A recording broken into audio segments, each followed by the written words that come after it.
Newton's law of motion.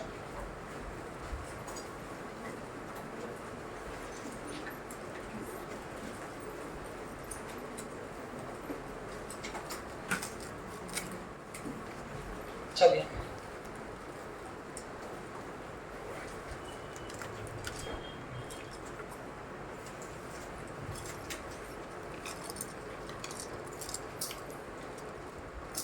अच्छा, repeater में notes बनाने का भी बच्चों का अपना एक तरीका होता है। बहुत ही शॉर्ट एंड स्वीट नोट्स बनाएं। कोई बड़ी बड़ी आप लोगों को कथा लिखने की आवश्यकता नहीं। एक कॉपी साथ साथ आप लोग प्रैक्टिस कॉपी भी बनाएं। जो भी क्वेश्चंस आप लोग को होमवर्क देंगे, जो भी क्वेश्चंस एक्स्ट्रा आप लोग को देंगे, वो सब आप लोग उन कॉपी में लिखना। अगर उनको भी आप फेयर कॉपी में लिखोगे तो फिर 2-2 यूनिट्स में ही कॉपी भरना चालू हो जाएगी। तो नोट्स को आप इतना शॉर्ट एंड स्वीट रखें कि आखिरी में आपको समस्या ना, और ऐसा आप अननेसेसरली बहुत सारी बातें लिख दोगे, आखिरी में रिवाइज करने में समस्या हो। तो यहाँ पर रिपीटर के अपने कोई नियम, कोई कायदे, कोई कानून नहीं है कि फेयर कॉपी बनाना है, सिस्टमेटिक बनाना है।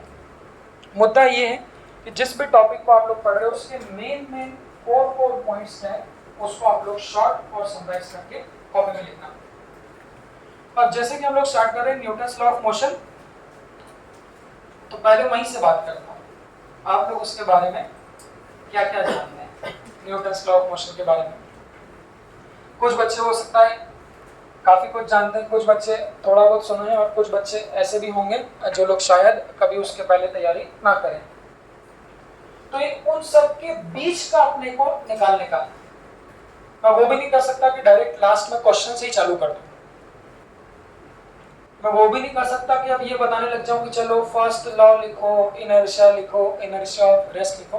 तो उसके बीच का एक रास्ता हम लोगों को निकालना, जो कि रिपीटर के लिए ऑप्टिमम पाथ होगा। तो जैसे कि न्यूटन्स लॉ में कुल मिला के आप सुने हैं कि हम लोगों को 3 लॉस के बारे में ही बात करना है, जिसमें से जो न्यूटन्स का फर्स्ट लॉ है वो सिर्फ थ्योरेटिकल है, जो आप लोग बचपन से पढ़ते आए कि फर्स्ट लॉ इनर्शिया के बारे में बताता है। सिर्फ आइडिया सुन लेते। इनर्शिया क्या है? इनर्शिया क्या है? तो उसका टाइप उन्होंने दिया कि कोई भी बॉडी अपने स्टेट में चेंज करने को रजिस्ट करता है। स्टेट में चेंज करने को रजिस्ट करता है, इसका मतलब क्या? वो बोलते हैं अगर वो रेस्ट पे है तो वो रेस्ट पे रहेगा, अगर वो मोशन में है तो वो मोशन में रहेगा, अगर सीधे किसी डायरेक्शन में चल रहा है तो वो उसी डायरेक्शन में चलने की कोशिश करेगा। तो इसे उन्होंने कह दिया inertia of rest, inertia of motion, और उसको उन्होंने कह दिया इनर्शिया ऑफ डायरेक्शन। यही हम लोगों का न्यूटन्स का फर्स्ट लॉ है। तो फर्स्ट लॉ पे से कोई न्यूमेरिकल नहीं, जो न्यूमेरिकल रहेंगे वो मुख्यतः सेकंड लॉ पे से होंगे, और फिर आगे जाके हम लोग थर्ड लॉ की बात करेंगे।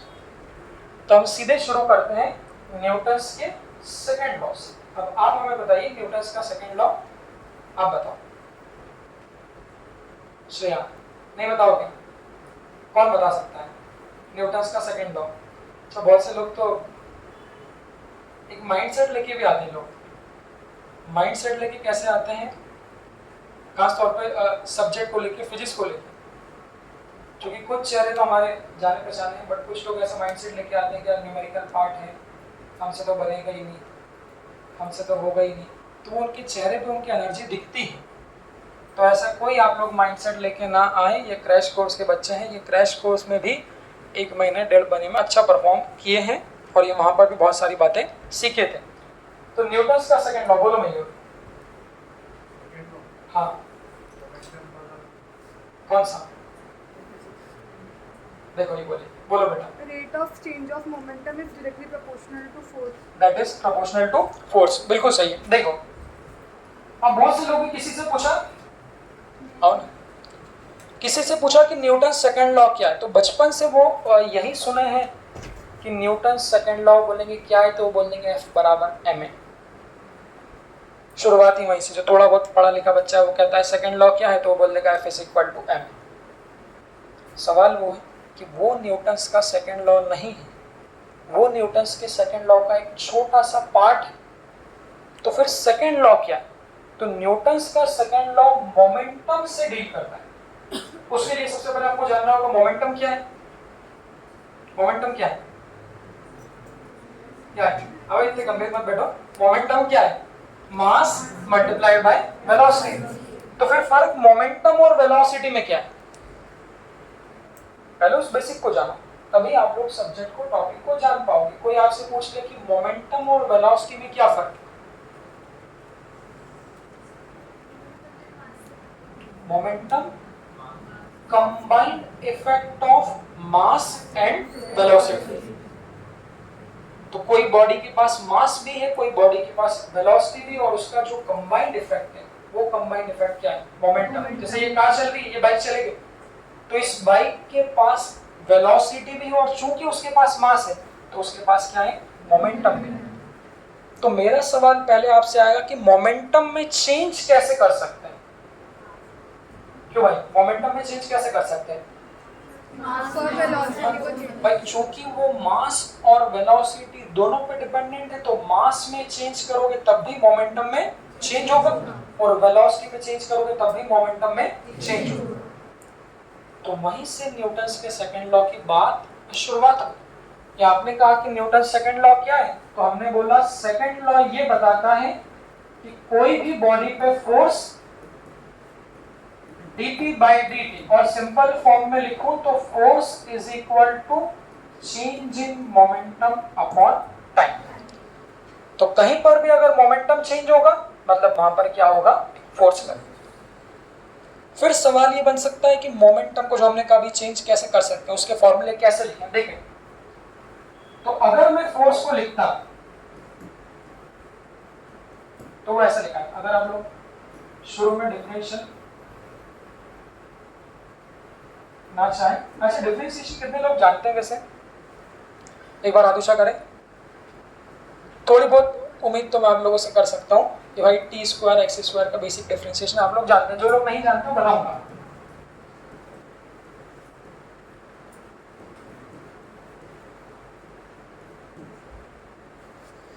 ऐसा लिखते, मैंने बोला कि भाई फोर्स लिखना है तो वो dp by dt है। dp by dt को कैसे पढ़ रहे हैं? dp by dt को हाँ कैसे पढ़ते हैं? जो ऊपर लिखा है उसका डिफरेंशिएशन किसके रिस्पेक्ट में? नीचे लिखा, तो इसको पढ़ेंगे differentiation of momentum with respect to time. तो ये हमारा सेकंड लॉ। अब इसको मैंने लिख दिया मोमेंटम की जगह मास इनटू वेलोसिटी। और मैंने क्या बोला? मोमेंटम को चेंज कैसे कर सकते हैं? या तो फिर मास को चेंज करें या फिर वेलोसिटी। अच्छा, दोनों को चेंज करके मोमेंटम में चेंज नहीं कर सकते? क्या बोलते हो? मतलब मोमेंटम को चेंज करने के सही मायनों में अगर बात करूंगा तो दो तरीके नहीं हैं। अपने पास कितने तरीके? तीन तरीके। तो वो तीन कौन कौन से हैं उसको रिवाइज करो। या तो मास को चेंज करें, वेलोसिटी को चेंज करें, या फिर दोनों।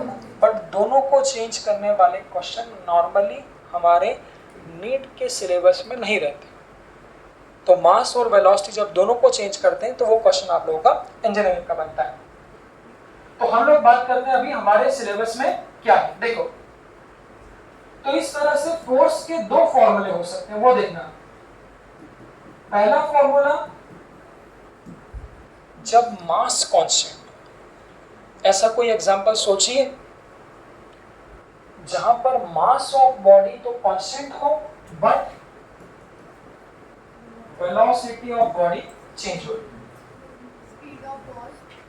कौन सा हो सकता है? Speed of ball. Speed of ball बोल सकते हैं। भाई देखो, थोड़ा बुद्धि को एक्टिव बना के बैठना। रिपीटर की एक समस्या बताओ ये भी रहती है, थोड़ा सा एनर्जी लेवल, जो कि आप लोग अपने आप को मन से बड़े बच्चे मान के बैठे। 11th क्लास में जब बच्चा आता है एनर्जी के साथ में आता है। आप लोग चूंकि 2 साल फेस कर चुके हो तो कहीं ना कहीं एक बहुत ही गंभीर मुद्रा में लोग आते हैं। तो दिमाग को अपने एक्टिव रखिए, अपने आप को एक स्टूडेंट बिल्कुल बच्चे के तौर पे कि हम लोग सीखने आए, उससे आप लोगों का एनर्जी लेवल भी दिखेगा। सिर्फ सुनने नहीं आना भाई, पहली क्लास है इसलिए बता रहा हूँ, दर्शक नहीं बनना है, पार्टिसिपेंट बनना है कि मैं बोलूँगा भी सही और आपसे जवाब की अपेक्षा और एक्सपेक्टेशन भी रखता हूँ। तो सिर्फ सुनना नहीं है, साथ साथ अपने को बोलना भी। मैंने बोला भाई force is equal to dp by dt, momentum को चेंज करने के दो तरीके। तो पहले तरीके में हाँ, तीसरा वाला तरीका हमने हटा दिया हमारे सिलेबस में। तो पहले वाले तरीके में हमने क्या बोला भाई, अगर मास को कांस्टेंट करें और वेलोसिटी को क्या करें, चेंज करें, तो उसका प्रैक्टिकल एग्जांपल क्या हो सकते हैं? बहुत सारे प्रैक्टिकल एग्जांपल। जैसे कि मैंने मान लिया भाई मेरा मास 60 किलो और मैंने क्या कर रहा, भगना चालू कर दिया। तो भगना चालू कर दिया मतलब स्पीड और वेलोसिटी क्या हो रही है, चेंज हो रही है, बट मेरा मास कैसा है, कांस्टेंट। इस बालिका ने कहा बॉल, तो बॉल भी सही एग्जांपल है भाई। वो लोग मैच खेल रहे हैं, लेदर की बॉल का वजन 200 ग्राम है, किसी खिलाड़ी ने बॉल फेंकी, उधर से उन्होंने बैट से क्या कर दिया, हिट मार दी। तो बैट से हिट, ये भी क्वेश्चन है, तो बैट से हिट मारना मतलब आपने क्या कर दिया, वेलोसिटी चेंज। ऐसा तो नहीं कि बॉल हल्की हो जाती, मतलब वहां पर मास कांस्टेंट है और वेलोसिटी चेंज हो रही है। तो एक छोटी सी बात डिफरेंशिएशन की आप लोग याद रखना कि जो भी कांस्टेंट होता है उसे डिफरेंशिएशन से हम लोग बाहर लिया। पॉइंट क्या है, जो भी कांस्टेंट होता है उसको डिफरेंशिएशन से बाहर लिया। तो मैंने बोला अगर मास कांस्टेंट और वेलोसिटी बदल रही तो इस m into v में से मास को किधर ले आएंगे, बाहर ले आएंगे। तो अगर मास को बाहर ले आओगे तो फोर्स का फॉर्मूला देखना यहां से, हाँ देखो, ओरल कैलकुलेशन और ओरल खुद बनाना, वही आपका पार्टिसिपेशन। तो अगर इस मास को बाहर ले आओगे तो क्या बन जाएगा, m into dv/dt। बस इतना तो भाई आप लोग जानते ही होंगे कि वेलोसिटी को टाइम से डिवाइड करोगे, वेलोसिटी अपॉन टाइम एक्सेलरेशन। जो लोग नहीं जानते याद रखना, वेलोसिटी अपॉन टाइम एक्सेलरेशन। तो फोर्स का फॉर्मूला क्या बन गया, तो मास इनटू एक्सेलरेशन। तो ये फॉर्मूला तो आप कहोगे सर हम पहले से ही जानते हैं। सवाल वो है कि वो आपने रटा था। अब कोई आपसे पूछे कि F = ma कब लगाएं, कोई आपसे पूछे कि F = ma कब लगाएंगे, तो आपने रट रखा था, तो आप उसको बोलोगे कि F बराबर ma कब लगता है, जब मास और वेलोसिटी। बट सिर्फ यही न्यूटन्स का सेकंड लॉ नहीं है, ये तो न्यूटन्स सेकंड लॉ का आधा पार्ट है। दूसरे केस में मैंने कहा भाई मोमेंटम को चेंज करना है तो या तो मास को चेंज करें या वेलोसिटी को चेंज करें। तो पहले वाले केस में हमने वेलोसिटी को चेंज किया, अब क्या करें, तो मतलब यहाँ पर वेलोसिटी कैसी रहेगी, कांस्टेंट, मास कैसा होगा, वो एग्जांपल सोचो। सिलेबस में तो वही, रॉकेट सिलेबस में एक सरल एग्जांपल की अगर बात करें, कौन सा, तो बहुत डीप में चले गए, मतलब तो वैज्ञानिक तौर पे बात हो गई। हम लोग तो सरल सामान्य बच्चे हैं। रोजमर्रा की जिंदगी में ऐसे कौन सा एग्जांपल है जहां पर मास चेंज होता है। एग्जांपल का सिलेंडर कह सकते हैं, बट सिलेंडर चलता है आपके घर का, पता चला आज किचन में था कल हॉल में चले गया। हाँ, मास तो चेंज। मैंने बोला ऐसा एग्जांपल देखना है जहां स्पीड वेलोसिटी कांस्टेंट हो बट मास कैसा हो, चेंज। मुझे लगता है कि आप लोगों की गाड़ी नहीं हो सकती, आप लोगों की गाड़ी एक्टिवा या कार, कैसे, मान लो एक्टिवा का वजन 100 किलो, 100 किलो इंक्लूडिंग पेट्रोल है और फुल टंकी कर दी आपने, तो फुल टंकी में हमने मान लिया, वैसे तो इतना नहीं आता, बट ऐसा मान लो कि 100 किलो की गाड़ी में 5 किलो आपका पेट्रोल का वजन भी सही है। अब आप उस एक्टिवा को 40 की स्पीड पर कांस्टेंट बनाए हुए हैं, और स्पीड को हिलाना नहीं है, स्पीड को 40 है तो 40 पे ही आप उसको मस्त चलाओ, तो मतलब क्या हो गया, स्पीड कांस्टेंट हो गई। अब 1 घंटे चलाओगे तब भी 100 किलो रहेगा भाई। पेट्रोल क्या होगा, जलते जाएगा, पेट्रोल जलते जाएगा तो मास क्या होगा आपका। तो ये प्रैक्टिकल रोजमर्रा की जिंदगी का एग्जांपल है कि जहां पर मास चेंज हो सकता है और वेलोसिटी कांस्टेंट हो सकती है। बट हमारे सिलेबस में जो न्यूमेरिकल, खास तौर पे नीट के लिए स्पेशल न्यूमेरिकल, तो जो हमारे सिलेबस में एग्जांपल है जो आप लोगों ने कहा वो हमारा है रॉकेट सिस्टम। और ये रॉकेट भी कौन से, अब रॉकेट भी आपके पास 2 हैं भाई, एक आपके पास दिवाली वाला है। अच्छा, क्या दिवाली वाले रॉकेट वेरिएबल मास सिस्टम है क्या, उसको सुन भी लेना भाई। अगर मास कांस्टेंट है तो कांस्टेंट मास सिस्टम है, अगर मास वेरिएबल है तो उसको हमने क्या बोल दिया, वेरिएबल मास सिस्टम। उसमें भी क्या होता है, रॉकेट में क्या भरा है,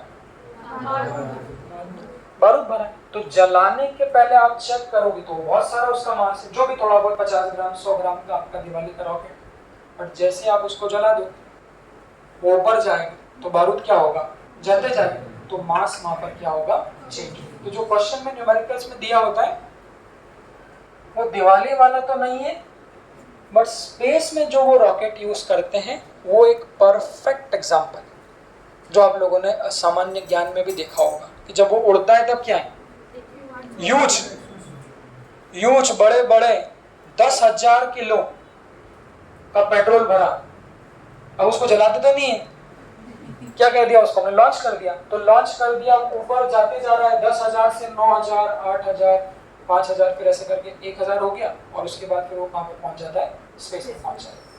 तो अब दोनों टाइप के क्वेश्चन को डिफरेंशिएट करना है। सादी जिंदगी में नहीं कहना है कि F बराबर है, अब ऐसा बोलना है कि सेकंड लॉ क्या है, तो मैं तो कभी कहता ही नहीं कि सेकंड लॉ का सिंपल सा मतलब है rate of change of momentum. अब कौन से टाइप का क्वेश्चन, तो मास कांस्टेंट है तो F बराबर ml लगा दो, बट अगर मास वेरिएबल है तो रटना नहीं है। सुनो मैंने क्या बोला, बाहर डिफरेंशिएशन के कौन आएगा, जो कांस्टेंट, तो यहाँ पर कौन कांस्टेंट है, वेलोसिटी। तो इस वेलोसिटी को आप किधर ले आओगे, बाहर ले आओगे। तो जब इस फॉर्मूले में वेलोसिटी को बाहर ले आओगे, देखना देखना, तो इसको बाहर लिया है तो फिर अंदर क्या बचेगा, तो इसका मतलब ये भी फोर्स का फॉर्मूला है, ये भी फोर्स का फॉर्मूला है, ये भी न्यूटन्स का सेकंड लॉ है और ये भी न्यूटन्स का सेकंड लॉ।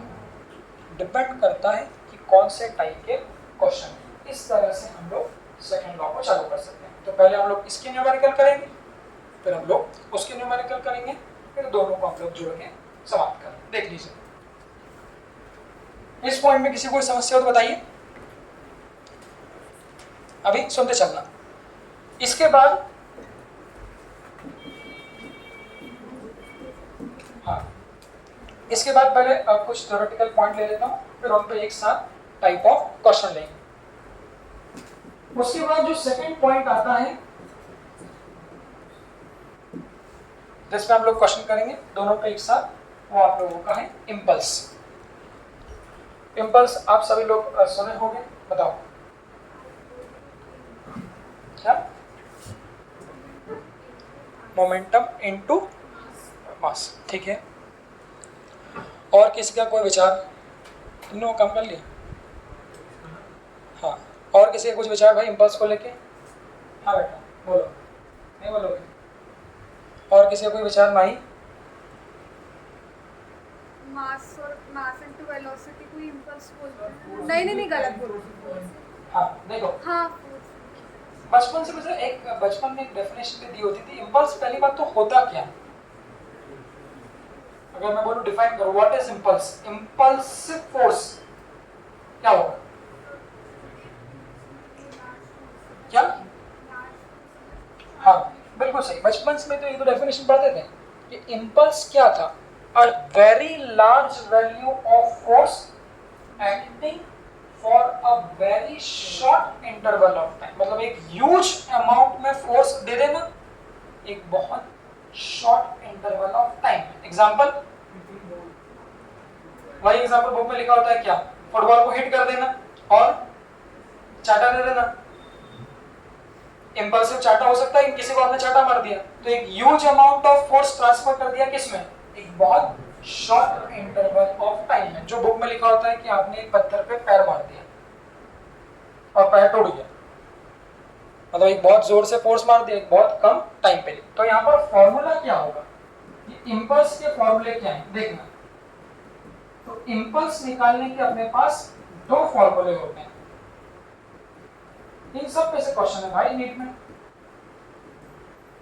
वो दो फॉर्मूले कैसे हैं, वो भी न्यूटन्स के सेकंड लॉ से ही बनते हैं। तो यहाँ पर साइड में लिख रहा हूं, मैं आपसे पूछता सेकंड लॉ की शुरुआत कैसे करेंगे, कोई आपसे पूछेगा न्यूटन सेकंड लॉ के अकॉर्डिंग फोर्स कितना है, क्या बोलेंगे उसको, एम ए, vdm/dt।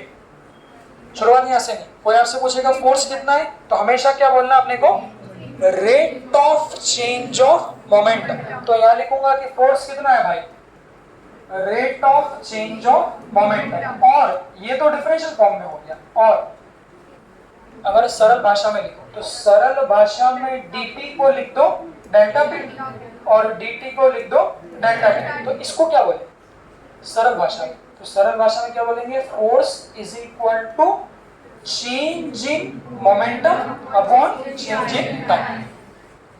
तो ये भी यूज कर सकते हैं डिफरेंशियल फॉर्म में, नॉर्मल फॉर्म में change in momentum upon time भी यूज कर सकते हैं। तो यहां से अगर इसको और आगे ले जाओ, अगर इस डेल्टा टी को इधर मल्टीप्लाई कर दूं, तो इस डेल्टा टी को अगर मैं इधर मल्टीप्लाई कर दूं तो क्या बन जाएगा, देखो फोर्स मल्टीप्लाइड बाय टाइम। और वो किसके बराबर होगा, हाँ, फोर्स मल्टीप्लाइड बाय टाइम किसके बराबर होगा, चेंज इन मोमेंटम। तो इसको ऐसा लिख देता हूं क्या, कि फोर्स मल्टीप्लाइड बाय, अब ये मत बोला सर कभी आप डेल्टा टी कह रहे हो कभी नॉर्मल टाइम कह रहे हो, एक ही बात।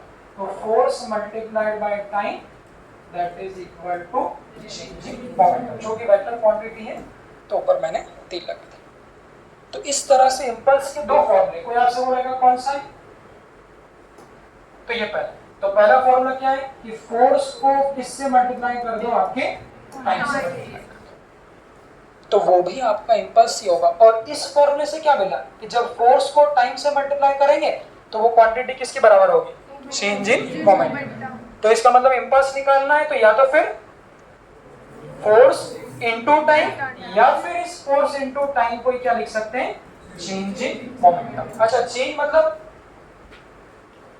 किसी भी क्वांटिटी में चेंज कैसे लिखते हैं, जैसे मैं बोलूंगा चेंज इन वेलोसिटी, आगे साइड मैं बोलूंगा चेंज इन वेलोसिटी, तो डेल्टा मतलब किसी भी क्वांटिटी में चेंज। तो अगर मैंने लिखा चेंज इन वेलोसिटी, ध्यान रखना, तो चेंज का मतलब फाइनल वेलोसिटी माइनस इनिशियल। तो चेंज इन मोमेंटम कितना हो जाएगा, अगर मैंने कहा कोई क्वांटिटी में चेंज 0 है, चेंज 0 मतलब चेंज हो ही नहीं, इसका मतलब इनिशियल और फाइनल क्वांटिटी कैसी है, सेम। सेम होगी तभी तो चेंज कितना होगा, 0 होगा। तो बस इसको आप ऐसा भी कह सकते हो, देख लो। तो नॉर्मल dp/dt या नॉर्मल फोर्स कह रहा है तो change in momentum upon time, या फिर फोर्स को ऐसा भी लिख सकते हैं बच्चों, तो चेंज है तो final momentum minus initial momentum divided by time. तो हम सारे क्वेश्चन इससे ही कर लेंगे और कुछ नहीं रटना आपको, बस ये फॉर्मूला पकड़ लो।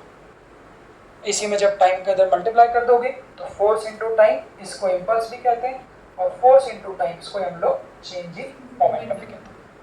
तो कुछ न्यूमेरिकल में इंपल्स का ये फॉर्मूला यूज कर लेंगे, कुछ न्यूमेरिकल में ये फॉर्मूला। तो यहाँ से देख के क्या मिला, यहाँ से देख के हमको क्या मिला कि इंपल्स को स्पेसिफिकली हमें याद करने की आवश्यकता नहीं।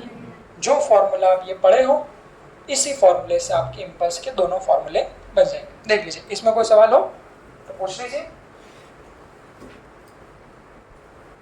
चलिए, अब इनपे से क्वेश्चन कैसे बनेंगे, इस फॉर्मूले से। तो इसको देख के हमको क्या समझ में आया, देखो इसको देख के हमको क्या समझ में आया कि कहीं पर भी किसी भी बॉडी पर फोर्स कब लगेगा। इस फॉर्मूले से क्या समझ में आया, किसी भी बॉडी पर फोर्स कब लगेगा, जब उसके मोमेंटम में क्या होगा, चेंज होगा। किसके साथ, मैं बोलूं अगर मोमेंटम में चेंज नहीं होगा तो सोचो, अगर कोई बॉडी के मोमेंटम में चेंज नहीं होगा तो चेंज इन मोमेंटम अगर 0 है बोलो तो फोर्स भी कितना हो जाएगा, 0 हो जाएगा। मतलब क्या ऐसा कह सकता हूँ, फोर्स लगने के लिए मोमेंटम में चेंज होना जरूरी है। बस इस बात को पकड़ लें कि फोर्स लगने के लिए मोमेंटम में चेंज होना जरूरी है। पॉइंट मोमेंटम में चेंज कितने तरीके से कर सकते हैं, पुरानी बात रिकॉल करो, 2 की 3, पर तीसरे तरीके को हम लोग कंसिडर नहीं कर सकते। तो पहला तरीका चेंज करने का, मास को कांस्टेंट कर दो, वेलोसिटी को चेंज कर दो, फिर दूसरा वेलोसिटी को कांस्टेंट, मास को चेंज। बस इसी पे से आज और इसी पे से कल न्यूमेरिकल करना। कोई न्यूमेरिकल में फर्क नहीं है, फॉर्मूले हमारे पास बहुत लिमिटेड है। बस एक ही समस्या है कि आदमी बुद्धि बांध के बैठा है। बुद्धि बांध के ऐसे बैठा है क्योंकि आप लोगों का पढ़ने का तरीका सब्जेक्टिवली अलग है। बायोलॉजी के बच्चे हो, ज़्यादातर लोग बायोलॉजी पढ़े होते हैं, तो सोचने का माइंडसेट एक सिर्फ ऐसा हो गया है, एक तरीका ऐसा हो गया कि न्यूमेरिकल से भागो, डायरेक्ट ध्यान रखो। तो न्यूमेरिकल में भी आपको ध्यान ही रखना है, बट टाइप ऑफ क्वेश्चन ध्यान रखना है, किस टाइप के क्वेश्चन को कैसे याद रखना है, बट उसके लिए पहले आपको क्वेश्चन करना पड़ेगा। तो शुरू करते हैं पहले टाइप के क्वेश्चन इस वाले में। देखिए पहले टाइप के क्वेश्चन हम लोग यहाँ से चालू करते हैं, फिर इसके क्वेश्चन करेंगे, फिर हम लोग इसके क्वेश्चन करेंगे। चलिए, हाँ, तो पहला टाइप का स्टैंडर्ड क्वेश्चन है, इस टाइप में 4 क्वेश्चन कराऊंगा और इस 4 क्वेश्चन में से आप मानिए कि 3, 4, 5 बार वही नीट में बार बार सर्कुलेट करते हैं। क्योंकि इस बार का नीट का पेपर आप लोग भी देखे होंगे, आप लोग पाएं कि नीट का मतलब है रिपीटेटिव ऑफ क्वेश्चंस। वही क्वेश्चन जो पीवाईक्यू में दिए थे, वही क्वेश्चन जो कहीं एलएम के मॉड्यूल में दिए, कहीं एमटीबीजी में दिए, उसको वो लोग सीधे सीधे पूछ लेते हैं। तो जो पहले टाइप के 4 क्वेश्चन आज बताऊंगा, वो चारों क्वेश्चंस आप लोगों को आपके प्रीवियस ईयर के नीट में मिलेंगे। ज्यादा से ज्यादा क्या हो सकता है, तो वैल्यू चेंज कर देंगे, at the most value change कर देंगे, बट कॉन्सेप्ट आप लोगों का चेंज नहीं होगा। तो कॉन्सेप्ट क्या है, तो पहले टाइप का क्वेश्चन फर्स्ट, पहले सुन लीजिएगा, फिर चारों करा के आप लोगों को लिखने का टाइम होगा, ठीक है। हाँ, पहला क्वेश्चन है,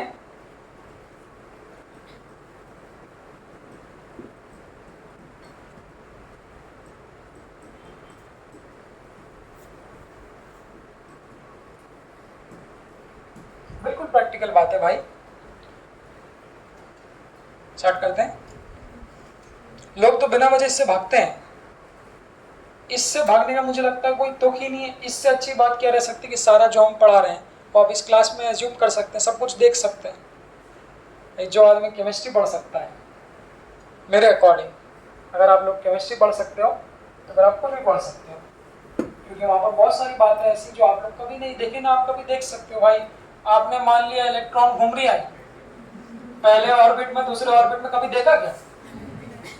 जब आपने वो मान लिया है और आप उस पर क्वेश्चंस कर सकते हो, तो ये तो बिल्कुल प्रैक्टिकल बात है। वो सब बात आप इस रूम में देख लें। तो पहले टाइप का हमारा क्वेश्चन होता है कि जब बॉल रीबाउंड करती है सेम स्पीड से, इसको पहले हम लोग रूम में यहाँ पर कोरिलेट करते हैं। हर आदमी ने बचपन से भाई क्रिकेट खेला है, क्रिकेट खेला है, तो वहां पर बॉल की रीबाउंडिंग भी आप लोग समझते हैं। रीबाउंड मतलब हाँ, क्या बोलते हैं, टप्पा खा के वापस आ जाना। अब रीबाउंडिंग में कौन कौन से टाइप के क्वेश्चंस बनते हैं, उस पर हम लोग पहले चर्चा करते हैं। जैसे कि अगर हम लोग बैट्समैन की बात करें तो उसके पास भी क्या ऑप्शन है कि भाई उधर से बॉलर ने आपकी क्या की, बॉल फेंकी, उस बॉलर ने उधर से बॉल फेंकी, मतलब कुछ ना कुछ उसकी स्पीड हो, इधर से उसने क्या कर दिया, मार दिया। तो ज्यादातर केस में क्या हो सकता है कि धीरे स्पीड से आई और तेज स्पीड से क्या कर दिया, मार दिया। तो क्या सेम स्पीड से रिबाउंड हो गई? मतलब ये केस कौन सा हो गया, रीबाउंडिंग विद डिफरेंट स्पीड। बट एक केस ऐसा भी हो सकता था कि बॉलर ने 100 की स्पीड पे बॉल फेंकी और आपने 100 की स्पीड पे क्या कर दी, रिबाउंड कर दी। तो यहाँ से पहले केस से स्टार्ट कर रहा हूँ, same to same question impulse पे आप लोगों के नेट में आप लोगों को मिलेगा। तो पहले केस में rebounding the ball with same speed, अब उसको देखना, ये हमने ले लिया। अब इसके कौन से टाइप के क्वेश्चन मिलते हैं, तो एक मैंने आपको कह दिया बैट्समैन वाला, जरूरी नहीं है कि हमेशा बैट से ही बॉल को रिबाउंड किया जाए। आप लोगों के पास दीवार भी है, दीवार पर बच्चे खेलते हैं, तो इस दीवार पे एक बॉल ले लो टेनिस की और क्या करो, उस दीवार पे क्या करो, आप मारने लग जाओ, तो भी तो बॉल क्या होगी, रिबाउंड होगी। नीचे अगला क्वेश्चन 1D में मिलेगा सेम टू सेम क्वेश्चन कि एक बॉल को क्या किया, आपने छोड़ दिया। उसमें वो लोग शब्दों का इस्तेमाल करते हैं पिंग पोंग, क्या बोलते हैं ना उसको, पिंग पोंग बॉल रहती ना।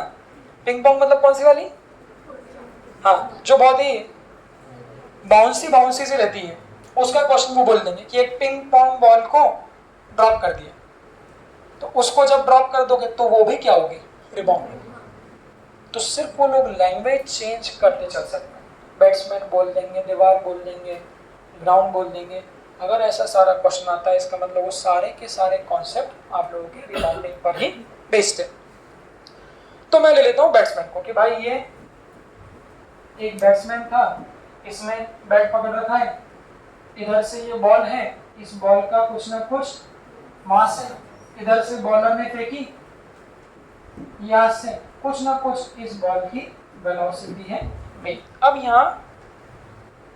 यहाँ से आपको मोमेंटम का और सही मतलब समझ में आएगा, यहाँ से आपको चेंज इन मोमेंटम का और सही मतलब समझ में आएगा। तो वो आप लोग देखिए, तो हमने बोला कि एक बैट्समैन ने वहां से बॉल फेंकी, उसने बॉल फेंकी v स्पीड से, इधर से ये बॉल आई, इस बैट्समैन के बैट से टकराई और इसने उसको चाटा मारा और सेम स्पीड से ही क्या कर दिया, रिबाउंड कर दिया। एक केस आप लोग अच्छे से बनाना सीख लें तो डिफरेंट स्पीड वाला भी आ गया, तीसरा बिना रिबाउंड वाला करूंगा वो भी आ ही जाएगा, और चौथा एट द लास्ट एंगल पर रिबाउंड करने वाला अच्छा केस बनता है। तो इस तरह के ये 4 केस बताएंगे जिस पर हम लोग आज क्वेश्चन करेंगे, और ये चारों आप लोगों के नीट के पॉइंट है। तो ये हमने कह दिया कि सेम स्पीड से रिबाउंड हो गई। अब वो पूछेंगे आपसे क्या, इसको सुनना, तो वो आपसे पूछेंगे find the force acting on the ball by the bat.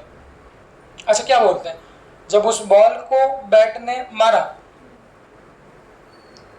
जब बैट से आपने उसको मारा तो उस बैट और बॉल के बीच भी कुछ ना कुछ क्या लगा होगा, फोर्स, जिसको वो कहता है कमेंटेटर दिया छक्का मार के चाटा, तो वो चाटा दिया मतलब उस पर क्या लगा दिया, फोर्स लगा दी। बस अब हम लोग क्या पढ़ेंगे, यहाँ से हमने क्या पढ़ा, इसी में पूरी कहानी कहूँगा आज की और कल की, इसलिए उसको जितनी बार आप लोग रिवाइज कर सकते हैं उतनी बार कम है, क्योंकि शुरू के 2 लेक्चर 3 लेक्चर पूरा इस कहानी पे बेस्ड है। हमने क्या सीखा भाई कि कोई भी बॉडी पर फोर्स कब लगता है, किसमें चेंज हो, मोमेंटम में चेंज हो, किसके साथ, अब मोमेंटम को कैसे लिखते हैं उस पर भी चर्चा करता हूँ। अच्छा ये ऊपर तीर लगाए मतलब भाई इतना तो सब लोग जानते हैं, वेक्टर क्वांटिटी, वेक्टर क्वांटिटी की कुछ ना कुछ क्या होती है, डायरेक्शन। ये आपसे पूछ लेता हूँ, अगर कोई वेक्टर क्वांटिटी एक्स डायरेक्शन में, एक्स वाई जेड सब तरफ हो सकती है, अगर कोई वेक्टर क्वांटिटी एक्स डायरेक्शन में तो उसको कैसे रिप्रेजेंट करेंगे। अब इसके लिए मैं अलग से लेक्चर लूँ, 2 दिन 4 दिन वेक्टर में टाइम पास करूँ और क्वेश्चन उस पर से एक भी ना आए नीट में, तो उसका क्या मतलब है। ये मैं तरीका लेके आऊँ, अगर कोई क्वांटिटी, ये तो जानते हो ना, प्लस एक्स और इधर की और क्या है, minus X plus Y minus Y, सब लोग जानते होंगे, जो लोग नहीं जानते वो भी तसल्ली के लिए सुन। अगर कोई क्वांटिटी पॉजिटिव में एक्स डायरेक्शन में तो उसके साथ आप लोग जोड़ देंगे आई कैप, सभी लोग जानते हैं ये बात। तो अगर नेगेटिव एक्स में है तो माइनस आई कैप, वाई में है तो प्लस जे कैप, माइनस वाई में है तो जेड में है तो जेड के लिए प्लस के कैप और माइनस जेड में है तो माइनस के। चलिए बस अब इतना अगर आप लोग जानते हैं तो मोमेंटम लिख लेंगे। मोमेंटम सुनने में बहुत छोटा सा नजर आता है क्योंकि आप लोग 9th क्लास में इतने ही पढ़े हैं। अच्छा मोमेंटम सब बस आप लोग 2 किलो मास 10 मीटर पर स्पीड डायरेक्ट मल्टीप्लाई कर देंगे, लोगों को लगेगा वही मोमेंटम। बट चूंकि यहाँ पर 11th 12th क्लास में वेक्टर क्वांटिटी, तो वेक्टर क्वांटिटी को लिखने के लिए आपको डायरेक्शन देनी पड़ेगी। अब जिन लोगों को डायरेक्शन के नाम पे बुखार आ जाता है, बहुत से लोग लिखना ही नहीं चाहते, जबकि वो बहुत इजी है, तो इसको ध्यान आपको क्या देना है कि कहीं भी अगर मोमेंटम लिखना है तो चूंकि वो वेक्टर क्वांटिटी है तो आपको उसके साथ उसकी डायरेक्शन देनी पड़ेगी। चलिए तो उसके साथ डायरेक्शन देता हूं। मेरा सवाल, मैंने बोला फोर्स लिखना है, आपने बोला sir change in momentum upon time, हमने बोला चेंज इन मोमेंटम तो final momentum minus initial divided by time. इस पे कम से कम 20 क्वेश्चन मिले छोटे से फॉर्मूले, 20 वैल्यू सिर्फ चेंज करते जाएंगे, टाइप आप लोगों का सेम रहेगा। तो अब मैं आपसे कहूंगा कि भाई फोर्स लिखना है तो हमको फाइनल मोमेंटम लिखना है और हमको इनिशियल मोमेंटम। तो मेरा सवाल, इनिशियल मोमेंटम कैसे लिखें? अच्छा, इनिशियल मतलब कितने स्टार्टिंग?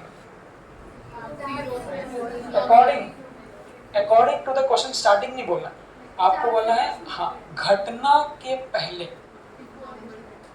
क्वेश्चन में घटना होगी, यहाँ घटना क्या हुई कि बॉल को चाटा मारा किसने?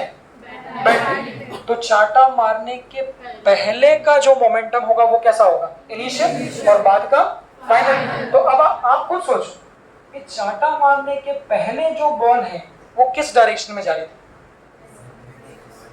आपके सामने,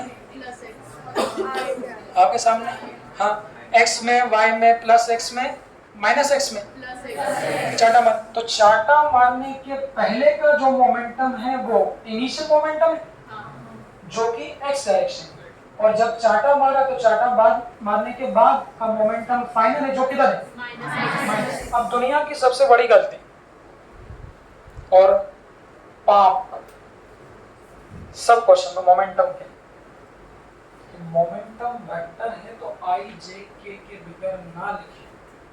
समस्या, क्योंकि आपको आदत है, ये आदत बहुत पहले से आ गई है कि मोमेंटम लिखना है, आदमी डायरेक्ट मास इनटू वेलोसिटी करते हैं। तो मैंने बोला दुनिया की सबसे बड़ी गलतियों में से ना करें कि मोमेंटम चूंकि वेक्टर है तो बिना आई जे के लिखना ही नहीं। तो अब मैं आपसे पूछूंगा कि इनिशियल मोमेंटम फिर कितना होगा? देखो 3 लगा दी। तो इनिशियल मोमेंटम लिखना है तो क्या करोगे? मास में वेलोसिटी का मल्टीप्लाई। अच्छा, यहां से एक और शब्द आ रहा है, स्पीड और वेलोसिटी। बचपन से पढ़ते हैं स्पीड और वेलोसिटी, क्या फर्क होता है? मैं बोला कि बॉल की स्पीड 50 मीटर पर सेकेंड या बॉल 50 मीटर पर सेकेंड से चल रही है, तो ये स्पीड है कि वेलोसिटी? कैसे डिसाइड करो? हाँ, सिर्फ मैंने बोला बॉल 50 मीटर पर सेकेंड से चल रही है, मैंने डायरेक्शन नहीं दी, मतलब वो क्या है? स्पीड है।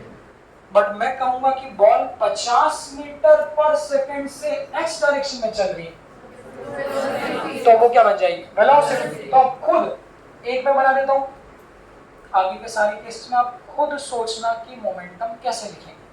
तो अगर मैं कहता कि इनिशियल मोमेंटम लिखना है टक्कर के पहले, तो मैं कहूंगा मास मल्टीप्लाइड बाय वेलोसिटी। तो सिर्फ ये काफी है? यही तो गलती करते हैं। मैंने बोला भाई ये वेक्टर क्वांटिटी है तो इसको क्या देनी पड़ेगी आपको? डायरेक्शन। तो धीरे धीरे आदत पड़ जाएगी। तो इस v के साथ लगा देता हूं आई कैप। आई कैप क्यों? क्योंकि टक्कर के पहले एक्स डायरेक्शन में। तो ये हमने क्या लिख दिया? Initial momentum. बस ऐसे आप सोचिए फाइनल मोमेंटम कितना होगा? सब लिखिए। अच्छा, मास चेंज होगा क्या? तो मास तो वही है, बट चाटा खाने के बाद बॉल ने अपनी डायरेक्शन चेंज कर दी। डायरेक्शन चेंज कर दी मतलब मोमेंटम भी चेंज हो जाता है। तो आप उसको क्या लिखेंगे? फर्क समझ लें, इसमें कोई दिक्कत किसी को? तो टक्कर के पहले का मोमेंटम आई कैप डायरेक्शन में था, बट टक्कर के बाद माइनस आई कैप। बस मैं तो जानता हूं कि मोमेंटम में चेंज करना है और टाइम से डिवाइड करना है। तो पूछूंगा इस बॉल पर लिखते कैसे हैं देखना।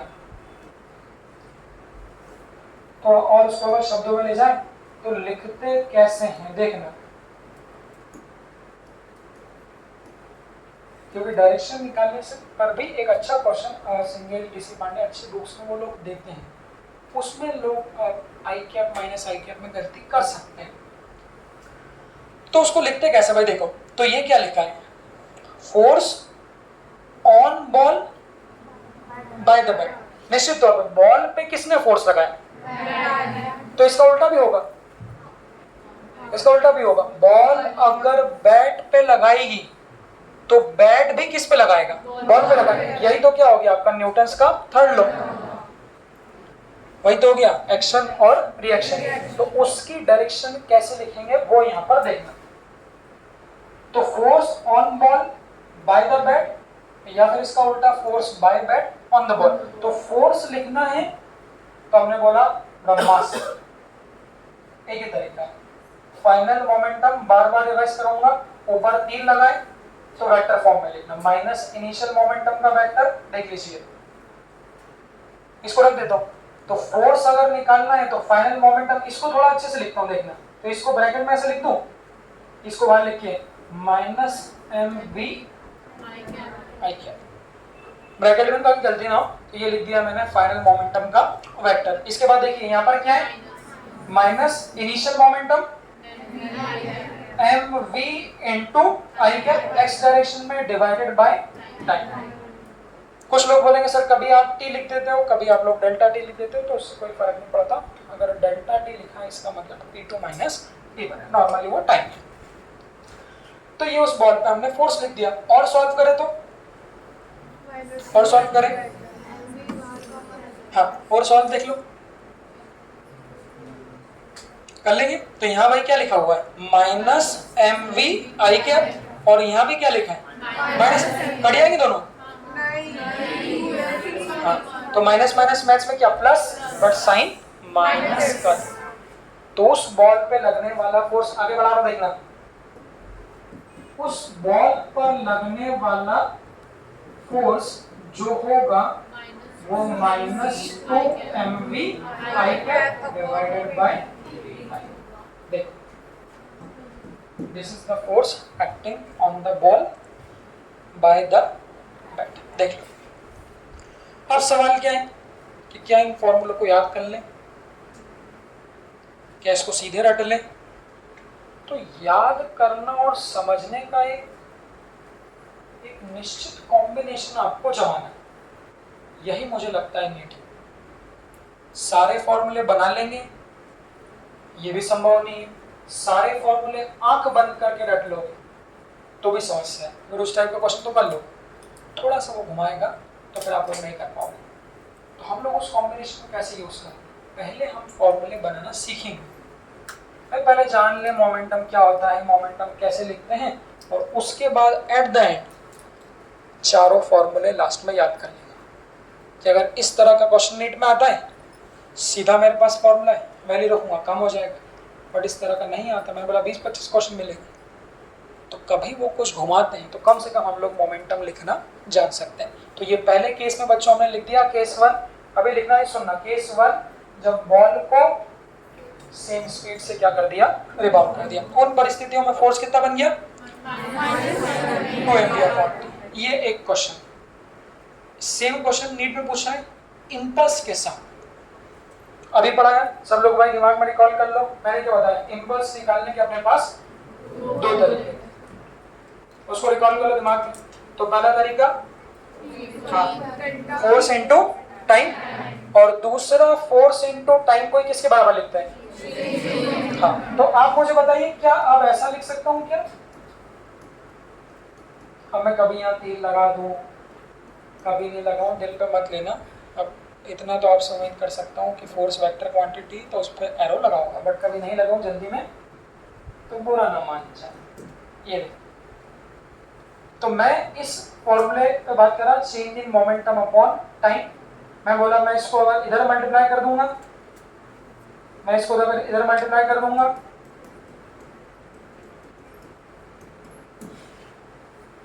ऐसा बन गया। अगर इसको इधर मल्टीप्लाई कर दिया और फोर्स इनटू टाइम को क्या लिख देंगे हम लोग, इंपल्स लिख देंगे। ये बोला था। तो इम्पल्स को ही हम क्या लिख सकते हैं, चेंज इन मोमेंटम। मोमेंटम। तो इसी फॉर्मूले में फोर्स को change in momentum upon time लिखो, या फिर फोर्स को ऐसा लिख सकता हूं,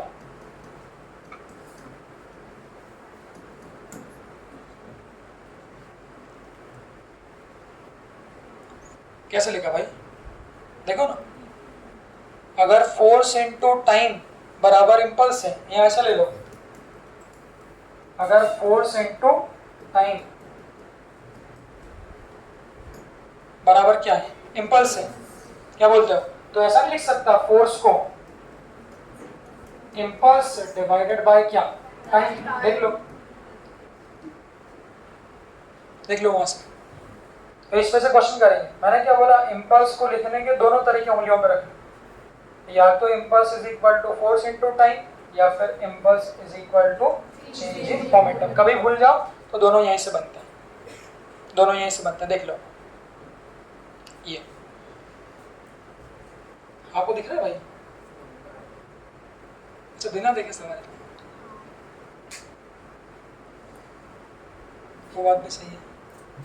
हाँ, तो उस पे से अगला क्वेश्चन कैसा बनेगा, इसी फॉर्मूले से कि फोर्स को change in momentum upon time लिखो, या फिर इम्पल्स अपॉन टाइम लिखो। तो मैंने ये फॉर्मूला बना दिया, बैट एंड बॉल के बीच का मैंने फोर्स ये लिख दिया। इसी से अगर पूछूं व्हाट इज द इम्पल्स, इसी से पूछूं what is the impulse acting on the ball, तो कैसे लिख सकते हैं, मैंने क्या बोला, फोर्स की वैल्यू निकाल लेना, तो इम्पल्स क्या है, टाइम। तो सोचो ना, इस टाइम को इधर मल्टीप्लाई नहीं कर सकता क्या, इस टाइम को इधर मल्टीप्लाई नहीं कर सकता क्या, तो अगर इस टाइम को इधर मल्टीप्लाई कर दूंगा तो क्या बन जाएगा, force into time, that is equal to किसके बराबर है, -2mv/, और इसको क्या लिख दोगे, इम्पल्स। तो अगर वो पूछे सिर्फ इम्पल्स निकालो तो वो किसके बराबर हो जाएगा, -2mv। अब सुनो, अब इसका कंक्लूजन मेरे पास क्या है कि बच्चों अगर फोर्स निकाल लिया, फोर्स का फॉर्मूला अगर बना लिया, मतलब लगभग हमको इम्पल्स का फॉर्मूला मिल ही गया। करना क्या है, हमको सिर्फ फोर्स में टाइम का मल्टीप्लाई, तो जो ये वाली बात बचेगी, ये वाली बात हमारी किसके बराबर हो जाएगी, इम्पल्स। देख लो इसको एक बार, केस 1 कैसे बनाया वो देख लो। अगर मैं कहूँ कि बिना देखे केस बना सकते हो क्या नहीं, तो वो आना चाहिए। शुरुआत के कुछ लेक्चर्स में ये भी आपकी परीक्षा है, क्योंकि बच्चा बिल्कुल सोया हुआ रहता है, टापने की आदत है। बहुत से लोग पहली बार तैयारी करें, बहुत से लोग पहले करे होंगे बट सीरियस नहीं किए, तो टापने की आदत है, टापने की आदत आप लोगों को कम से कम होनी चाहिए, कम से कम। एक बार समझ लिया तो कॉन्फिडेंस तो रखो कि मैं खुद बना सकता हूँ। आप लोग देखिए, इस केस में कोई समस्या, अगर मैं आपको बोलूँगा बिना देखे बनाना है, देख लो, इनिशियल मोमेंटम लिख लिया, फाइनल मोमेंटम लिख लिया, फाइनल मोमेंटम को इनिशियल में से माइनस कर दिया, टाइम से डिवाइड कर दिया, ये बन गया। फोर्स पूछा तो ये, टाइम से मल्टीप्लाई कर दिया, तो फोर्स इनटू टाइम इम्पल्स पे, इम्पल्स पूछा है तो ये। चलिए अब बताइए, ये केस कब, जब बॉल ने, ये केस कब, जब बॉल ने क्या किया, सेम स्पीड से रिबाउंड किया। अब ये एक केस बच्चों मैंने आपको बनाना सिखा दिया। अब दूसरा केस क्या हो सकता है, अब बाकी आप खुद बना सकते हो कि रीबाउंड किया,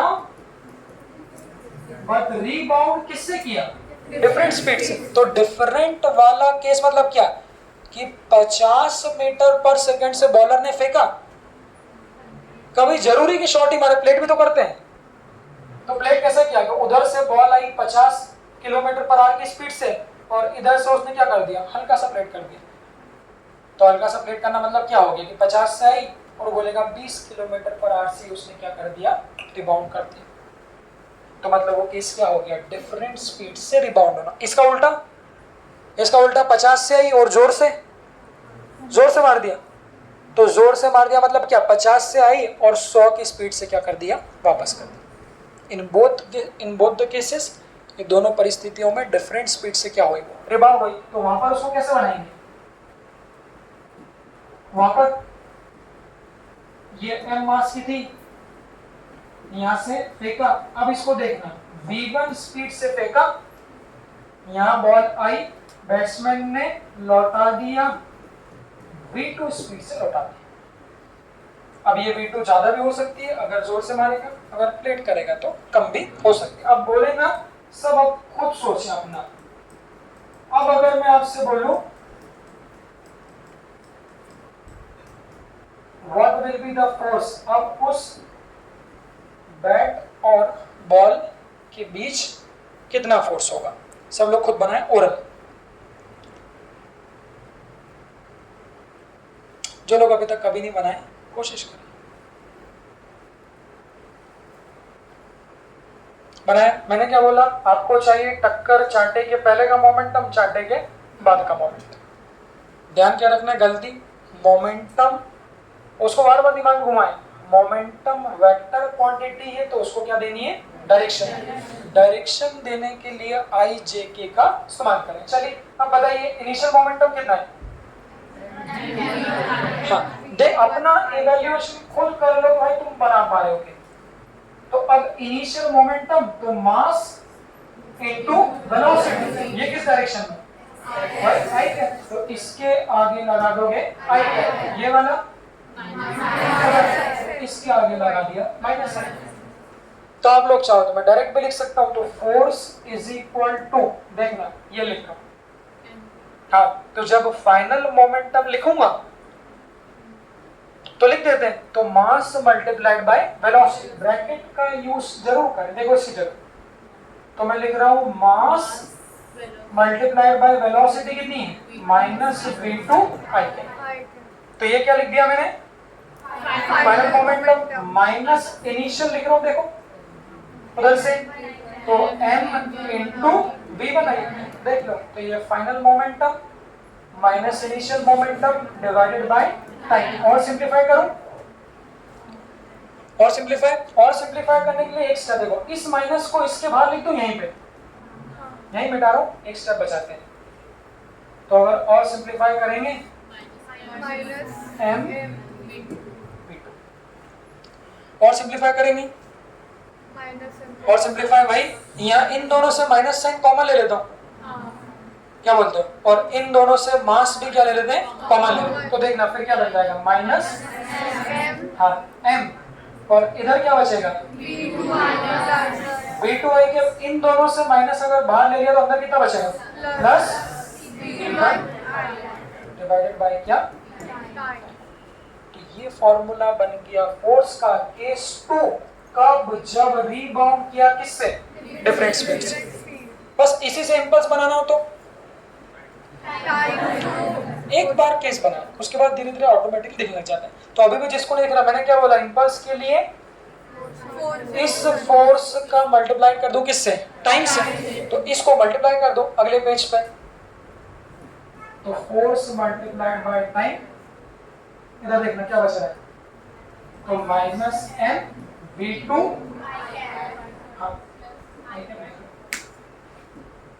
v2 i कैप प्लस,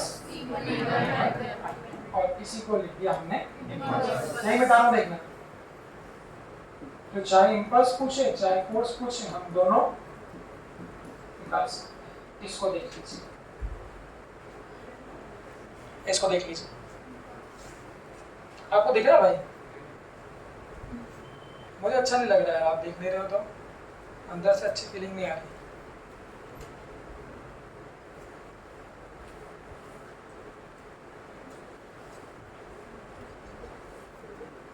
उधर हो जाओ, इतना अपने आप को कष्ट क्यों दे रहा हूं। देखो भाई, तो इस केस को आपने बनाया, तीसरा वाला केस आप खुद बनाएंगे, खुद सोच के, मैं सिर्फ केस लिख दूंगा। तो ये पहली परिस्थितियों में हमने सेम स्पीड से रिबाउंड कर दिया, दूसरी परिस्थितियों में हमने डिफरेंट स्पीड से रिबाउंड कर दिया। केस थर्ड, सुनना, when the ball do not rebound, बन सकता है कि बॉल रीबाउंड टक्कर खा के वापस ही ना गई। अच्छा, क्या ऐसा टेनिस या लेदर की बॉल से हो सकता है?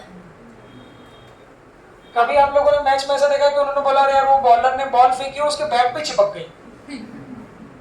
कभी मुझे लगता है आप लोगों के साथ क्रिकेट भी खेले हो तो ऐसा तो कभी नहीं हुआ कि बॉल करी और बैट पे रह गई। तो फिर ऐसा केस कब बन सकता है कि कोई चीज रीबाउंड ही ना हो? कैसा हो सकता है?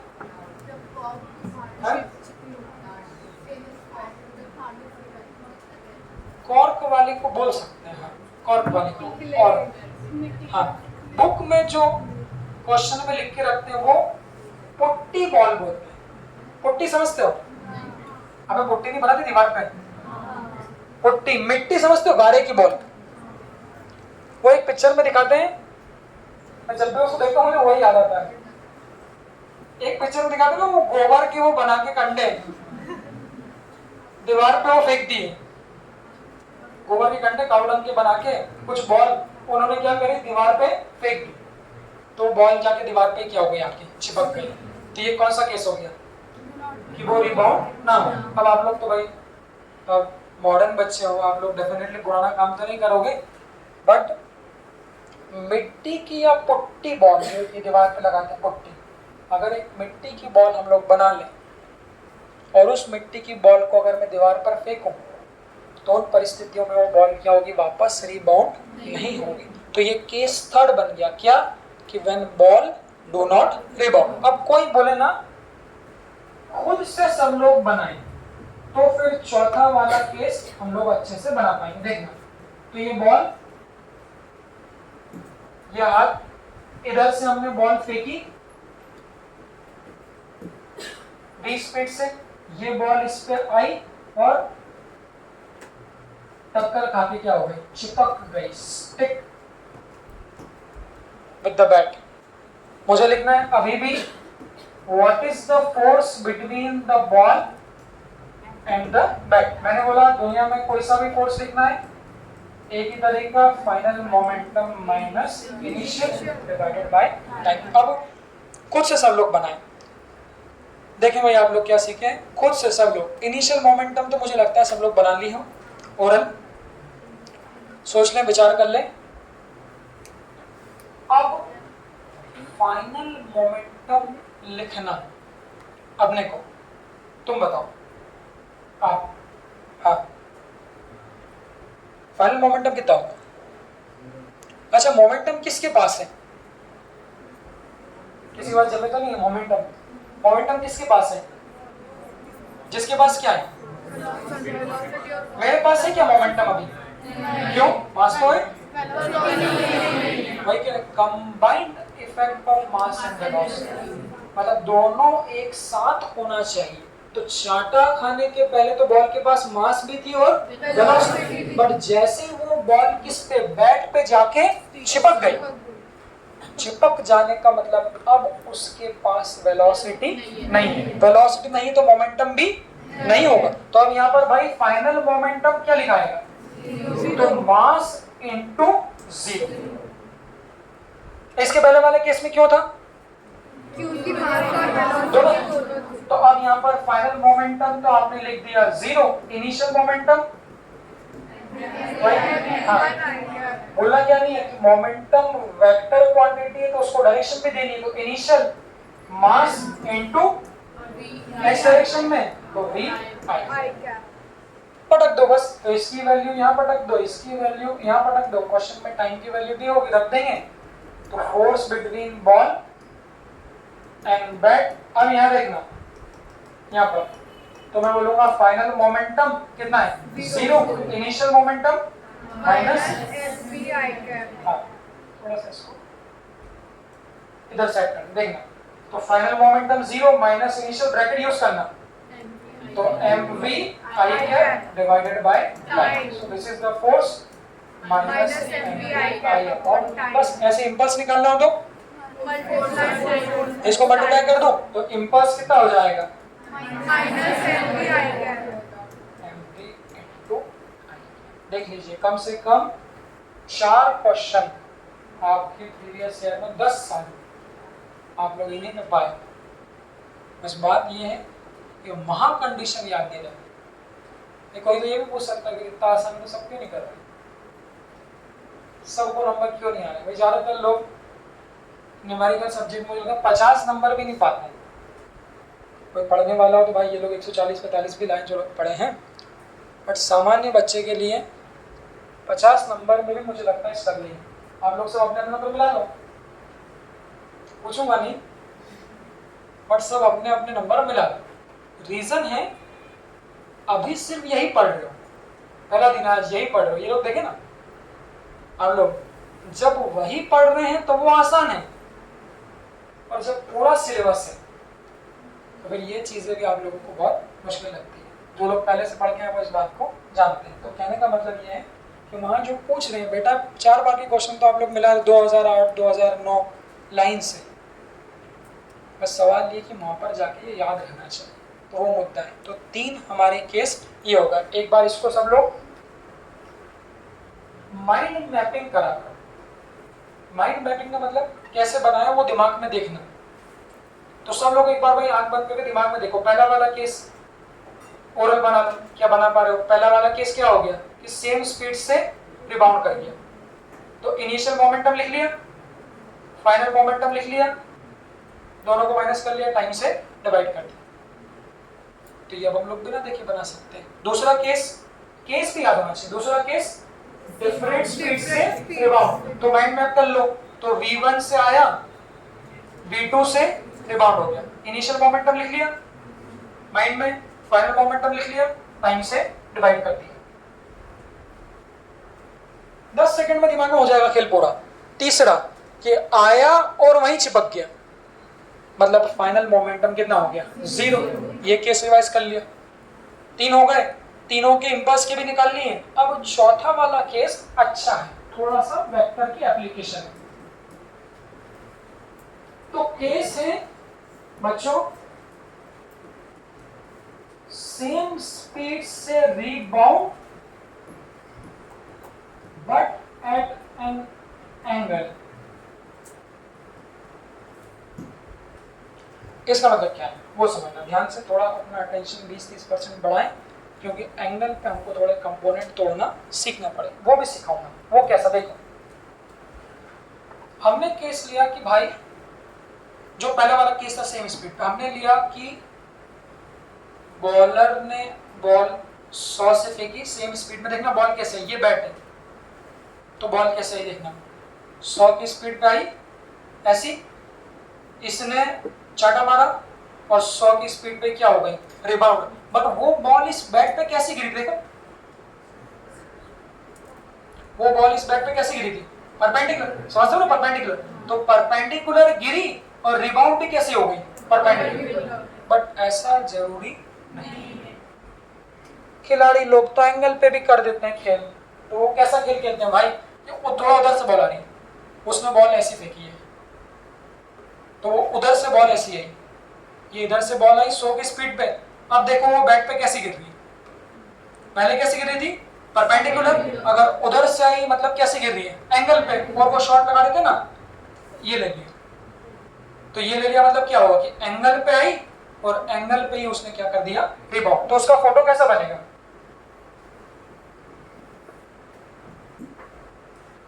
उसका फोटो कैसा बनेगा कि इधर से बॉल, ये इधर से ये बॉल आई, इस पे टकराई और एंगल से रिबाउंड हो जाना, मतलब इसी डायरेक्शन में रिबाउंड हो। अब सवाल मेरा, क्या स्पीड चेंज हुई? स्पीड चेंज हुई क्या? नहीं। मतलब 100 की स्पीड से आई थी और 100 की स्पीड से क्या हुई? रिबाउंड। तो इनमें फर्क क्या हो गया? पहले कैसे आई? कंपेयर कर, और ऐसे ही क्या हुई थी? वो निकल। तो दोनों लगभग सेम केस, एग्जाम में दोनों अलग अलग पूछे, तो परपेंडिकुलर रिबाउंड होना और एंगल पर रिबाउंड, उसका केस हमको समझना है। तो एंगल पे रिबाउंड होना मतलब कैसा है? देखो, तो ये इस बॉल को बच्चों हमने इधर से फेंका, डॉटेड बनाया, थोड़ा अपना फोकस बढ़ाएं, ऐसा हो गया, ये हो गया।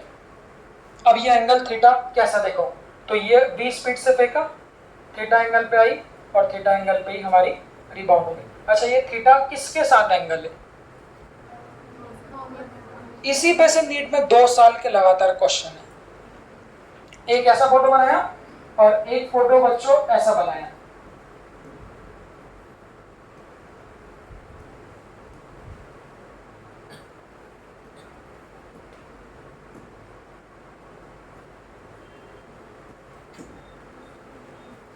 दोनों क्वेश्चन नीट के हैं, 2 साल के हैं। इसमें और इसमें क्या फर्क दिख रहा है, समझते हो? एक शब्द यहाँ पर उन्होंने बोला नॉर्मल। नॉर्मल का मतलब कोई भी सरफेस पे नॉर्मल बनाना मतलब क्या है, परपेंडिकुलर। तो देखो बच्चों इस बेड पे नॉर्मल बनाने का मतलब क्या है, ये। So this is what, this is the normal drawn on the bed. तो अभी बताएं ये एंगल किसके साथ बन रहा है, नॉर्मल के साथ, और इधर वाला एंगल ये फर्क। तो अगर थीटा एंगल बेड के साथ बन रहा है तो केस कुछ और होगा, अगर थीटा एंगल नॉर्मल के साथ बन रहा है तो केस कुछ और होगा। एक केस में आपको बनाना सिखा देता हूँ, जैसा कि मैंने कहा बनाने के बाद दोनों केस को याद रखने की शॉर्ट ट्रिक भी समझो, क्योंकि 2 साल नीट का क्वेश्चन है तो हम लोगों को उसकी शॉर्ट ट्रिक डायरेक्ट याद कैसे रखें वो भी सीखें। तो अभी डायरेक्ट याद नहीं रखते हुए पहले एक बार बनाना सीखते हैं। तो इसको बनाने के लिए तरीका कुछ नया नहीं, तरीका तो भाई यही है, बट अब एंगल पे आएगा तो उसके लिए आपको एक कंपोनेंट यूज करना पड़ेगा। तो कितने लोग ऐसे हैं जो यहाँ पर कंपोनेंट और वेक्टर के बारे में जानते हैं? हाँ, थोड़ा सा आपसे पूछ ले, बताओ बेटा क्या होता है कंपोनेंट और वेक्टर?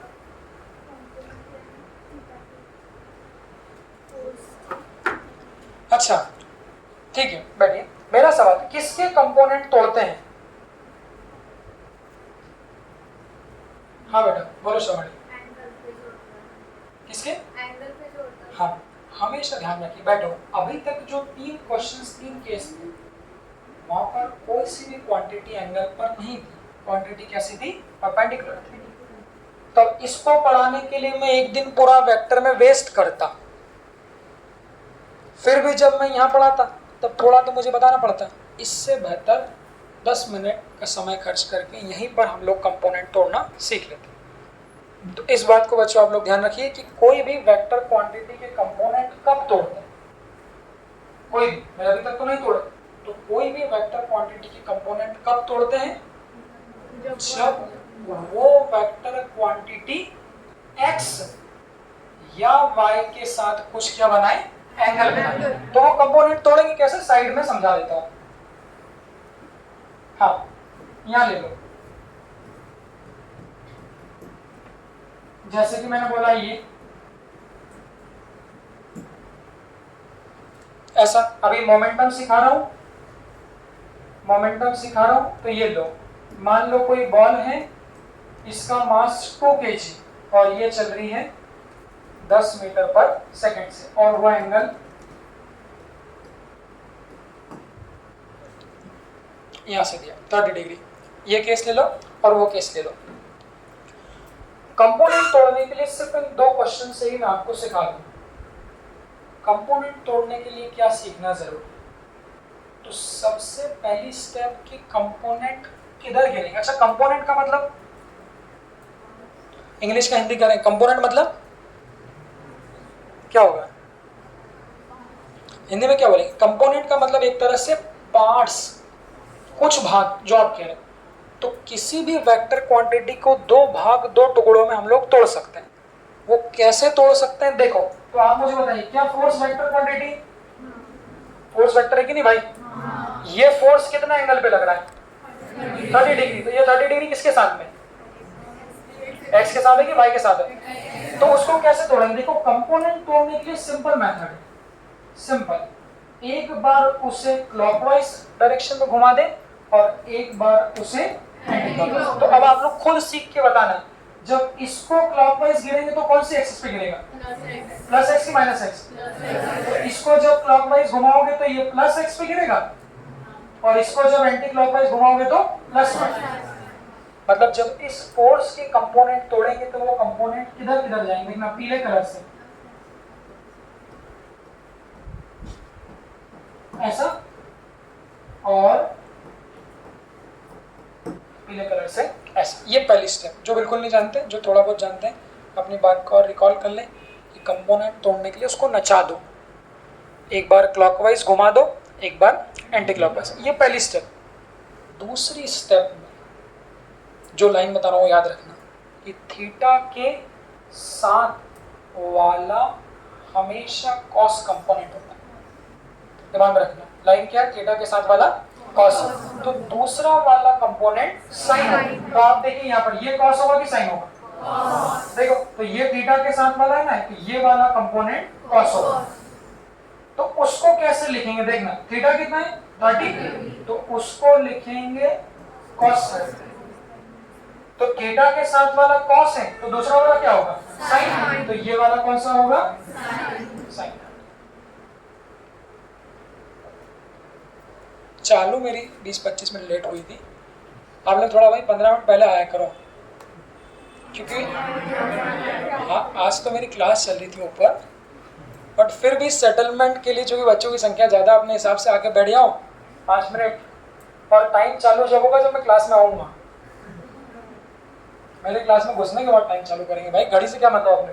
देखो इधर, तो हाँ, तो कंपोनेंट तोड़ने के लिए घुमा दिया, दूसरा थीटा के साथ वाला हम लोगों ने बना लिया कॉस, तो ये बन गया कॉस 30। अब देखो किसके कंपोनेंट तोड़ रहे थे? ओरिजिनल वैल्यू कितनी थी? 10। तो इस कॉस के आगे भी 10 लगा दो और इस साइन के आगे भी 10 लगा दो। तो जब इसे दो कंपोनेंट में तोड़ा तो ये बन गया 10 cos 30 और ये वाला बन गया 10 sin 30। और ध्यान रखना, कंपोनेंट तोड़ने के बाद जिसके कंपोनेंट तोड़े हैं, जिसको दो भाग में तोड़ा है, उसको आप अलग कर दीजिए। तो ये कंपोनेंट बन गया 10 cos 30। बस 10 cos 30 की वैल्यू, cos 30 कितना होता है? वैल्यूज भाई जो लोग याद नहीं करे हैं, आज टेबल बना के याद कर। cos 30 कितना होता है? √3/2। तो ये हो जाएगा 10 into √3/2, कैंसिल हो जाएगा कितना? 5 से। तो ये वाला कंपोनेंट कितना बन जाएगा? 5√3। ये वाला sin 30 कितना होता है? 1/2। तो ये बन जाएगा 10 into 1/2 मतलब 5। इसको निकालो। हाँ, तो ये बन गया 5। तो वो 10 न्यूटन के दो कंपोनेंट। अब देखो ये कंपोनेंट किस डायरेक्शन में, मतलब प्लस एक्स की माइनस एक्स? हमने क्या बोला? अगर एक्स डायरेक्शन में तो उसके साथ क्या लगा देंगे? आई। तो ये बन जाएगा 5√3i, इसके साथ ये किधर है भाई? y, तो इसके साथ क्या लगा देंगे? j। तो इस फोर्स को जब वेक्टर फॉर्म में लिखेंगे तो ये वेक्टर फॉर्म में कितना हो जाएगा? 5√3i plus 5। इस तरह से कंपोनेंट तोड़ के हम लोग x और y एक्सिस में लिख सकते हैं। 5 मिनट लूंगा। हाँ, अब आप लोग इसको कंपोनेंट तोड़े, इसके सब लोग सोचें ओरल भाई इसके कंपोनेंट कैसे तोड़ेंगे? सब लोग देखिए, सोचें, अपने ऊपर ज्यादा से ज्यादा जिम्मेदारी है, तब सीख पाओगे। सिर्फ सुन के आओगे तो जैसे आओगे वैसे चले जाओगे। अब इसके कंपोनेंट किधर गिरेंगे? बता लिया मैंने क्या बोला? जिन लोगों को अभी तक सुनना, एक बार कैसे घुमाओगे? क्लॉकवाइज, एक बार। तो बच्चों एक बार इसको ऐसे घुमा दो और एक बार इसको ऐसे घुमा दो।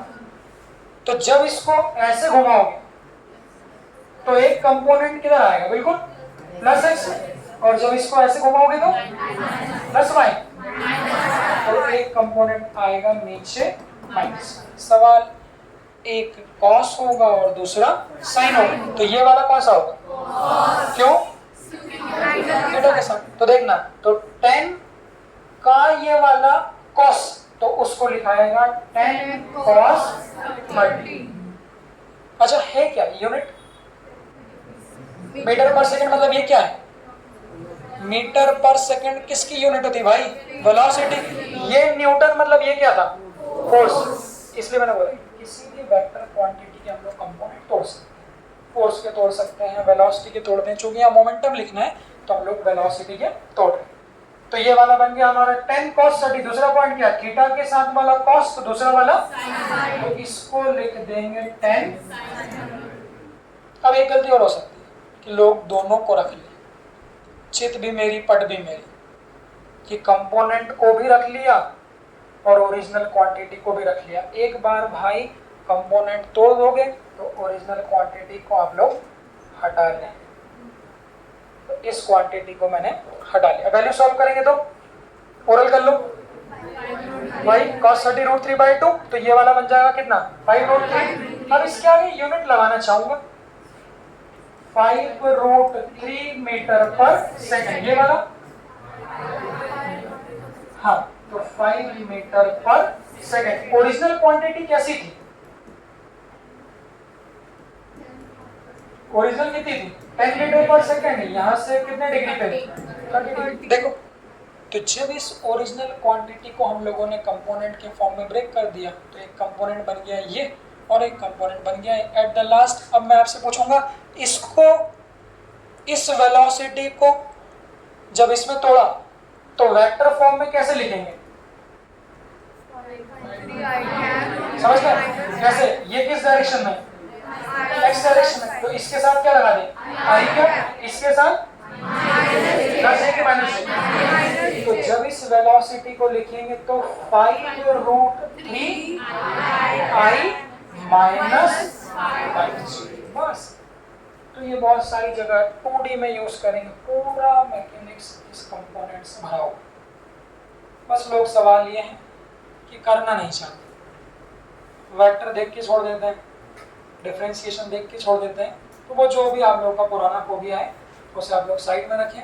बड़ा आसान है, चाहे कोई सा भी क्वेश्चन हो मोमेंटम हम लोग लिख सकते हैं। अगर एंगल पे है तो हम लोग कंपोनेंट तोड़ दें। तो हमारा केस क्या है, चौथा वाला केस पे चर्चा कल करेंगे। हालांकि आप लोगों को दिख गया होगा कि इसके कंपोनेंट तोड़ दें, इसके कंपोनेंट किधर आएंगे और देख के ऐसा आएंगे और इसके कंपोनेंट एक ऐसे और एक ऐसे। कल इसको हम लोग लिख लेंगे वेक्टर फॉर्म में, इनिशियल मोमेंटम लिख लेंगे, फाइनल मोमेंटम लिख लेंगे, उन दोनों को माइनस करके चौथे वाले केस पे भी हम लोग चर्चा करेंगे। कल हम लोगों को इम्पल्स के कुछ ग्राफ देखेंगे, उन ग्राफ पे क्वेश्चन देखेंगे। अब इसको नोट कैसे करेंगे, आज तो पहला दिन था, थोड़ा समझाने पे ज्यादा फोकस किया है। ये सारे केसेस को आप लोग एक बार बिना देखे बनाएं और एल्स ये फोटो ग्रुप पे शेयर कर देंगे। आप लोगों का व्हाट्सएप ग्रुप बन गया क्या अभी? मैं हूँ उसमें भी मैं काम, मुझे ही बात नहीं किया, बताओ। हाँ तो कोई समस्या नहीं, इसको आप लोग अभी यहीं तक होल्ड करें। ये केसेस तक की कॉपी आप लोग बना लें। कोई एक व्यक्ति अभी फोटो शेयर कर देना, जो भी ग्रुप है। अभी मैं उस ग्रुप पे नहीं हूँ, मैं जब रहूँगा तब मैं आप लोगों को शेयर कर दूँगा, ठीक है। तो यहाँ तक के केस की कॉपी बना लें, कल इससे हम लोग कहानी को आगे बढ़ाएं, ठीक है। चलिए, धन्यवाद, थैंक यू।